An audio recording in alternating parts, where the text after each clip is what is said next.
Teniendo las máximas posibilidades de la historia a nivel de conocimiento, la facilidad más increíble para lo que tú dices, saber casi cualquier cosa, ¿no? ¿Por qué parece que la gente está como menos informada que nunca, o la gente joven sigue muy perdida en ciertas cosas? No hablo tanto emocionales, hablo más intelectuales. ¿Qué crees que está fallando aquí? ¿Es un tema educativo? ¿Es un tema de responsabilidad de los tutores o padres? ¿Es que nos hemos facilitado tanto la vida que hemos perdido la herramienta de alguna forma buscarnos soluciones que ahora ya nos lo dan tan fácil que perdemos gracia, ¿no? Tú antes decías, yo me tenía que ir hasta la biblioteca. Justo. Ahora hacen así, lo tienen. A lo mejor que nos facilite tanto la vida. Luego hablaremos de la IA, que es muy interesante. Totalmente. ¿Crees que nos está haciendo más tontos, entre comillas? Bueno, es que efectivamente esto es muy interesante, ¿no? Al final todo se tiene que entrenar. Yo es como digo, uno puede nacer con unas capacidades, hay un elemento genético, pero está demostradísimo que hay un elemento ambiental claro, ¿no? O sea, que tú te haces más inteligente o menos inteligente, ¿no? Con el estímulo y con el esfuerzo. Claro, esa es la paradoja, ¿no? Que hoy en día, al no tener que esforzarte por adquirir esa información, como era antes, pues puedes perder entrenamiento y sobre todo se pueden atrofiar, ¿no? Ciertos órganos y también ciertas capacidades intelectuales, ¿no? En un sistema tan plástico, al final, como es el cerebro humano. Pero claro, es como si dices, bueno, como ya no hacemos cálculos mentales, sí, es que, a ver, yo creo que lo que es mecánico, mejor delegarlo en una máquina. Ya. O sea, no hay ningún problema, igual que los cálculos. Pasa que efectivamente cuando estás aprendiendo pues hay ciertos cálculos que es bueno que los hagas mentalmente, pero luego, ¿para qué los vas a hacer tú? No los vas, claro. Entonces, claro, la búsqueda de información, ahí tengo mis dudas porque hay una parte que sí me parece muy mecánica y dices, ¿para qué tienes que estar perdiendo esto? Que te lo puedas hacer ya automatizarlo siempre mejor. Claro. Pero luego hay una parte que no es mecánica, que eso ya es un entrenamiento también en tus habilidades intelectuales que es muy importante. En cualquier caso, a mí no me preocupa tanto eso, no quiero romantizar, ¿no? Cuando yo era un niño y tenía que ir a la biblioteca o haciendo, bueno, casi como entrenamiento, ¿no? Como experimentación subjetiva, yo creo que puede ser bueno, ¿no? Pero la expectativa era bonita, o sea, esa expectativa, claro. ese viajecito de 15 minutos, 20, media hora, claro. Yo creo que tenía algo incluso a nivel intelectual que era positivo. Era como cuando tú no tenías internet y querías conocer nueva música y vas a la tienda de música y te pasabas 2 horas mirando en los cassettes y en los CDs y hablabas con el tendero y él te decía, ¿qué te gusta? Pues mira, te recomiendo esto. No sabías nada, ¿no? Había una cierta inocencia y expectación que ahora no existe. O sea, ahora ya la gente no espera nada. Totalmente. Ya nos esperan las películas, nos esperan nuevos libros, ¿no? ¿Verdad? Todo se ha vuelto tan inmediato que se ha perdido la expectativa, ¿no? Bueno, ibas pues eso, a una librería a ver qué novedad hay, o en la biblioteca a ver otras secciones de fondos que no hubieras podido, ¿no?, analizar antes. Sí, en eso estoy de acuerdo, incluso el mero hecho de desplazarse, ¿no? Tú fíjatelo, para mí es fundamental pasear, ¿no? Yo digo, las ideas, etcétera, el divagar, que es algo que a veces se pierde. La gente tiene miedo a aburrirse, no hay que tener miedo a aburrirse y a divagar. Yeah. Eso me parece fundamental, incluso está probado, ¿no? Es neurociencia básica de cómo ciertos procesos se activan justamente cuando estás en modo divagación y paseando. Sí, totalmente de acuerdo, pero yo a lo que iba es que la responsabilidad en nuestro tiempo, porque eso es muy difícil que vuelva, es no tanto cómo adquieres la información, sino la capacidad de pensar. O sea, lo que yo no espero que no deleguemos nunca en una máquina, espero, luego hablaremos de la inteligencia artificial. Sí, y la conciencia, por supuesto. Que a mí me encanta, se me da muy bien abrir paréntesis, pero se me da mejor cerrarlos. O sea, que no te preocupes, que eso lo haremos. O sea, que yo sé, los llevo en la mente y yo sé que a veces estoy abriendo. Pero bueno, pero este sí me parece importante, ¿no? Sí, tanto. Es decir, no delegar el pensamiento. Yo, por ejemplo, uso muy poco la inteligencia artificial generativa.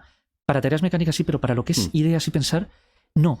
Porque eso yo sí creo que es nuestra responsabilidad como seres humanos. Entonces, pensar y sobre todo crear, conectar, eso es lo que no te va a hacer, lo que no está automatizado, y me cuesta mucho creer que se vaya a automatizar.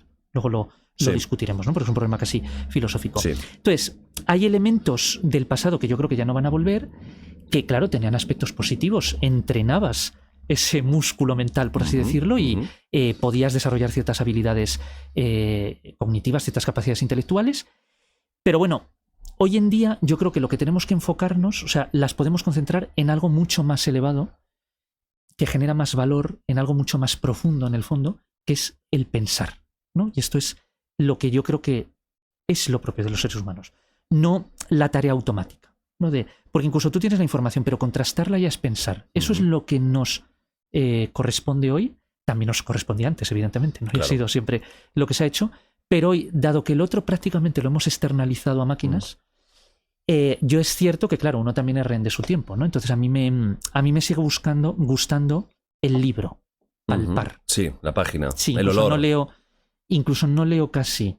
O sea, libros, Kindle, etcétera, no puedo. Ah, no, a mí no me gusta, a mí me gusta el libro Artículos físico. vale, ¿no? Un paper Ujú. o tal, perfecto, pero el libro sí me gusta, ¿no? Y tiene ese elemento, yo me acuerdo de la biblioteca que había en Harvard, la Widener, ¿no? Que es creo la segunda más grande de Estados Unidos después de la biblioteca del Congreso. Y yo la temporada que estuve allí, pues te ibas por los pasillos, te perdías para buscar unos libros y luego vas al fondo. O sea, y era una experiencia Un poco aventura, casi ¿no? Casi, mística, ¿no? Un arqueólogo, ¿no? Arqueólogo de libros. del conocimiento, ¿no? Y entonces a mí siempre me Qué ha bonito. gustado y tengo varios escritos sobre bibliotecas. Ujú. Es algo que me fascina, ¿no? La capacidad ya que ha tenido el ser humano desde tiempos inmemoriales, ¿no? Tú fíjate la biblioteca de Asurbanipal en Nínive, ¿no? Todo lo que tenían tablillas cuneiformes, o por supuesto la de Alejandría, ¿no? Ese celo que hemos puesto los humanos desde muy pronto en preservar el saber. Pero hoy en día la biblioteca es esto. Claro, O sea, la biblioteca está... totalmente. la biblioteca es internet en el fondo y ahí está. Entonces, esa es la nueva biblioteca. Yo creo que tenemos hoy en día esa responsabilidad, ¿no? De discriminar, jerarquizar, conectar. O sea, sería pensar y crear. Pensar en sentido también crítico, ¿no? Pero a mí, fíjate que, por supuesto, el pensamiento crítico me parece fundamental, pero siempre me gusta complementarlo, no me gusta cuando solo se incide en el pensamiento crítico. Lo humano es el pensamiento crítico y el creativo. No, porque no es solo... Poco se habla, ¿eh? Porque, claro, lo más importante no es tanto... la crítica es una primera parte, ¿no? Es una condición necesaria, pero no suficiente para el progreso intelectual. Al final, lo realmente humano es la capacidad que tenemos de añadir, de pensar lo nuevo, lo que no ha sido pensado, de lanzarnos a lo inexplorado. Y entonces en eso sigue siendo nuestro. O sea, la inteligencia artificial hace cosas impresionantes, ¿no? Pero la iniciativa, el plantear preguntas, eso sigue siendo nuestro. Y nadie conoce a priori cuáles son los límites de la creatividad humana, ¿no? Y por tanto del pensamiento humano. Entonces, yo sigo creyendo que hay un horizonte prácticamente inagotable para pensar. Es verdad que luego a veces contradigo, porque ¿sabes lo que ocurre? Que claro, uno tiene unas ideas, pero luego siempre estás pensando en... Claro, revaluando, ¿no? Y dices, uy, pues voy a intentar buscar una contradicción, ¿no? Voy a intentar falsar esta idea. Y claro, yo de hecho escribí hace tiempo un artículo que era... el límite de la innovación, ¿no? Porque se habla mucho de los límites del crecimiento y de hecho había estado justo en un encuentro muy interesante con un especialista en límites del crecimiento, un brillante ingeniero que trabaja en eso. Y entonces justo después de eso estuvimos hablando tal y luego yo dije, bueno, pero ¿y si hubiera un límite al pensamiento humano? Fíjate. Y si a lo mejor el pensamiento humano... Claro, los seres humanos nos creemos muy inteligentes, efectivamente somos muy inteligentes, no tenemos rival, ¿no? En el reino animal, pero es una perspectiva siempre muy limitada, porque la evolución podría perfectamente crear, producir una especie mucho más inteligente que nosotros. Que a lo mejor ya lo estamos haciendo. O a lo mejor ya la hay, a lo mejor lo estamos haciendo. Fíjate. O a lo mejor existe en otro sitio, a lo mejor lo estamos haciendo. O a lo mejor en un futuro habrá humanos, habrá homo sapiens que sean tanto, de una manera incomparable, más inteligente que nosotros. Que sea una nueva evolución, una nueva especie. Y nosotros pensábamos que ya habíamos llegado al límite, ¿no? Que no se puede pensar, como si hubiera una especie de teorema de finitud y dices, más allá de este límite no se puede pensar nada. Y la historia siempre nos sorprende, ¿no? Esa especie de final de la historia en el plano intelectual nunca se cumple. Siempre hay un horizonte que no habíamos pensado. Lo impensado siempre está allí, ¿no? Siempre hay más pensamiento que lo pensado. Siempre hay más verdades que lo conocido. Entonces, claro, yo decía, bueno, por un lado, parece que en ciertos campos del saber o del pensamiento parece que ya hemos agotado, como que ya no se puede, dices, ya se ha dicho todo. Se ha ralentizado mucho, digamos, ¿no? El crecimiento que había. Claro, es como rendimientos decrecientes, ¿no? Exacto. Porque has llegado a tal nivel. Bueno, no lo sé, ¿eh? O sea, a lo mejor estamos en una fase de transición y es como si en el siglo XIV hubieran pensado, uy, ya estamos agotados, ya no podemos añadir nada a lo que se ha hecho, y luego vino el Renacimiento. O sea, nunca sabes. Yo creo que sí estamos en una etapa de transición, de cierta crisis en muchos aspectos, incluso en la ciencia y en el conocimiento, pero toda crisis es una llamada a renacer, ¿no? O sea, yo creo que al final vamos a renacer como humanidad, vamos a ser más inteligentes, más sabios. Ya sé que esto suena utópico.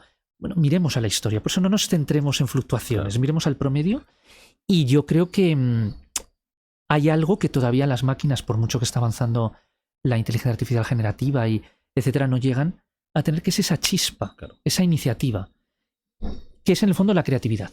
Y eso es lo que fíjate dónde estábamos hace 100.000 años, dónde estábamos hace 50.000, dónde estábamos hace 5.000, dónde estábamos hace 500, ¿no? Entonces a mí eso me consuela muchas veces verlo, ¿no? Es cierto que yo siempre digo, ¿no? Es esa relación de amor-odio, ¿no? Hay días que amo a la humanidad y digo, bueno, eres mi amor platónico, no sabes lo que te quiero. La detesto. En promedio la amo. Vale, si eres más de sí. digamos, que no eres tan misántropo, ¿no? Más o menos, más, sí. 5,01 iba a decir, ¿no? Pero bueno, no. Un poquito más, depende del día. Vale. Pero bueno, sí, en promedio sí, porque... Sí. Pero claro, digo ahí, por eso me parece tan importante también el conocimiento histórico humanístico, ¿no? Sí, como para poner en contexto las cosas. La perspectiva. ¿no? Que, lo repito, o sea, es que al final la sabiduría es perspectiva. Yo he conocido a personas que sabían mucho, pero en realidad no sabían, porque no tenían esa perspectiva, ¿no? ¿Qué es al final esa perspectiva? Es visión, es comprensión de principios. Entonces, incluso en ciencia, ¿no? Yo he conocido a personas que es el currículum científico más impresionante, ¿saben? O en filosofía, ¿no? Dices, tiene tal... Pero no veo esa visión, ¿no? Que a veces con pocas palabras te puede decir mucho, ¿no? Es casi como los conceptistas en literatura, ¿no? Pero sobre todo que te da un marco, que eso yo creo que es la sabiduría. Te da una perspectiva, un marco que te permite contemplar las cosas desde un ángulo que te da una visión mayor, ¿no? Sí, relativizar un poco. Más amplia y profunda. Por ejemplo, hablabas del pensamiento, ¿no? Que lo importante que es pensar y crear. Y me da la sensación de que actualmente se está pensando muy poco, porque no nos permitimos aburrirnos, no nos permitimos lo que cuando éramos críos lo vivíamos, momentos en los que no tenías nada que hacer. A mí eso me encanta. Eso se ha perdido ya. Y me sigue encantando. La gente sobre todo, bueno, incluso de nuestras edades, no sabe estar sin hacer algo. Ya esté scrolleando, haciendo algo, aprendiendo, pero a veces es bueno estar en la nada y divagando, dándole al coco. Eso no es malo, pero eso se está perdiendo. Hombre, mucho. Yo creo que además eso es una pena. Yo creo que además le tiene pánico, ¿eh? No tan solo no lo hace, es que le tiene pánico a ese momento, como de enfrentarse a sus pensamientos. Sí, es casi como una ansiedad, ¿no? De horror vacui, ¿no? No puedo tener a nada casi como en el barroco, ¿no? Que tiene que estar todo lleno. Bueno, al final es un equilibrio, evidentemente, un aburrimiento. Bueno, no un cartujo, un eremita, o San Simón Estilita, ¿no? Que dice, pues que no me lo he creído nunca, ¿no? Pero es de que estuvo 30 años o no sé cuánto es una columna, ¿no? Bueno, lo que fuera. No, porque eso es... La mente humana necesita estímulo, ¿no? O sea, al final eso es clave para el desarrollo y también es evidente, ¿no? Que incluso los grandes desarrollos intelectuales también ha sido porque había una comunidad. Es raro, es el ejemplo de un Immanuel Kant, ¿no? El Eisel en Königsberg, en sus fascinantes paseos, casi diría divinos, ¿no? Pensando en las cuestiones más profundas de la filosofía. La mayoría al final están en una comunidad intelectual. Pero es cierto que si solo estás con otros y en una comunidad te diluyes, pierdes tu perspectiva, ¿no? Esto es lo que yo he visto en personas que estaban continuamente recibiendo estímulos, ¿no? Inputs en esa mente y al final tú lo que obtenías, el output, ¿no? Que salía de ese sistema estaba despersonalizado, ¿no? No había como huella. Un poco mente colmena casi, ¿no? Claro, eso es terrible. Yo sí creo que es muy importante ese equilibrio, pero también tener momentos en los que no estés sometido al estímulo interno, sino a tu propio estímulo. Deja la mente divagar. Y yo creo que además cuando tienes una mente profunda, inquieta, al final hay tantas ideas que eso solo es que no te aburres, te entretienes con tus propias ideas. De hecho, a veces puede ser hasta agobiante, ¿no? Precisamente porque ves también el pensamiento puede ser enormemente cruel con uno mismo, ¿no? Porque te puede llevar en una senda que continuamente estás planteando cuestiones, no acabas nunca y eso te puede absorber, ¿no? Y tienes que cortar, ¿no? Es un nudo gordiano que a veces lo tienes que cortar de manera radical. Pero yo creo que hoy el problema que hay es el otro, es el opuesto. Es de falta de capacidad de concentración por un exceso de estímulos externos, por un miedo a ti mismo. Total. A estímulos, incluso también a relaciones más profundas, ¿no? De que puedas hablar, no necesitas estar con mucha gente, sino a veces es con menos, es más de calidad que de cantidad. Igual es como en los libros, ¿no? O sea, yo siempre que desde niño, claro, era muy de tal, me daba un agobio pensar, es que no he leído tales clásicos, entonces me ponía listas y estaba continuamente... Lo que a los niños les pasa, ¿eh? No, te lo digo, entonces yo me iba de vacaciones, incluso en verano, y me llevaba listas y me llevaba libros y tal, y de literatura, de filosofía, de ciencia, y era como esa sensación de si no he hecho esto...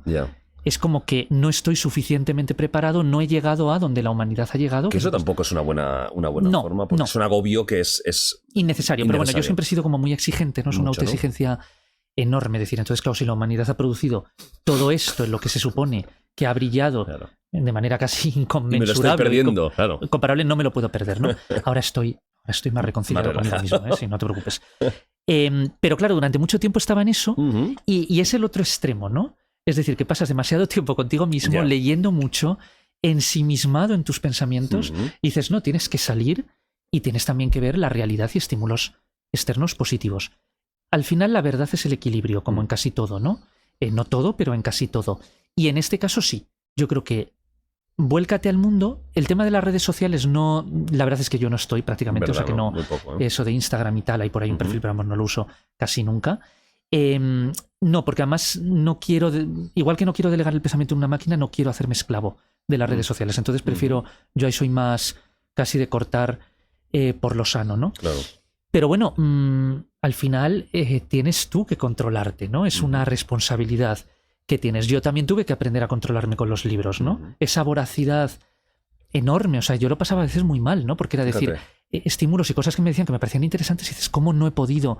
Y era casi sentirme, casi castigarme, decir, ¿cómo no has podido todavía esto? De tu propia mente, ¿no? Totalmente. O de repente imagínate que descubres, no sé, el mundo filosófico de la India y dices, no he entrado en esto, entonces ¿cómo puede ser esto, no? O de tal teoría científica o de sobre todo en la adolescencia, ¿no? O sea, fue una locura. Bueno, pero es que era también, no sé si un vía crucis o llámalo como quieras, pero era un proceso o una iniciación casi, ¿no? Era pruebas casi de iniciado que yo tenía que pasar en ese momento. ¿Necesitabas eso en tu vida para poder estabilizarte?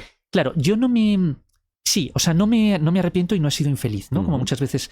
es verdad que estuve muy aislado de las personas de mi edad desde que era un niño, pues casi desde los 5 o 6 años. O sea, de hecho conservo un amigo. Solo ¿Qué uno dices de esa época? Sí, que está casado y con hijos y tal, y muy le tengo un aprecio enorme y de hecho nos vemos de vez en cuando.